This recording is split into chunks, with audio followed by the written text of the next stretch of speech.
Okay, good evening guys. Merong subscriber na nagtatanong kung gagana daw ba 'tong um, Pato 1600 watts sa refrigerator. Kasi daw meron siyang ganito na same na 1600 watts na Pato tapos gusto niyang paganahin yung refrigerator niya na 150 watts. So ito, ginawan ko ng video, nag-dismantle muna ako ng battery inverter para matesting dito sa rep.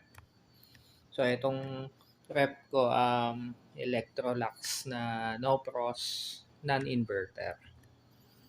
So ito yung current wattage draw niya 192 watts. Yan.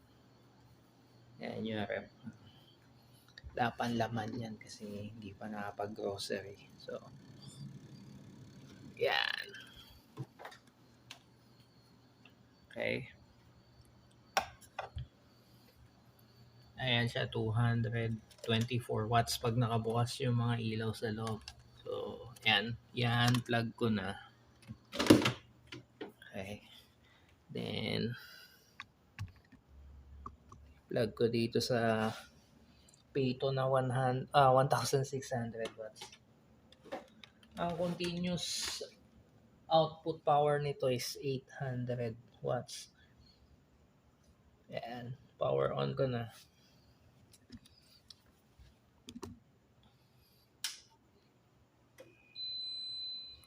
Ayan. Yung bibip na yun, ito yun yung door ano yan pag naiwan bukas. So, ayan. Okay. Ang initial start ng rep is 634 watts.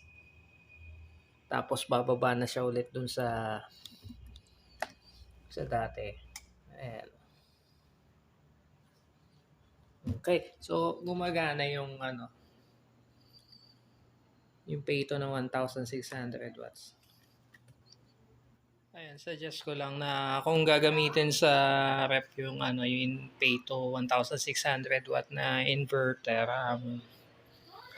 kailangan mataas yung ampere ng battery kasi makikita do sa video na nag-drop sa 10 point something yung voltage ng battery, which is not good para dun sa battery.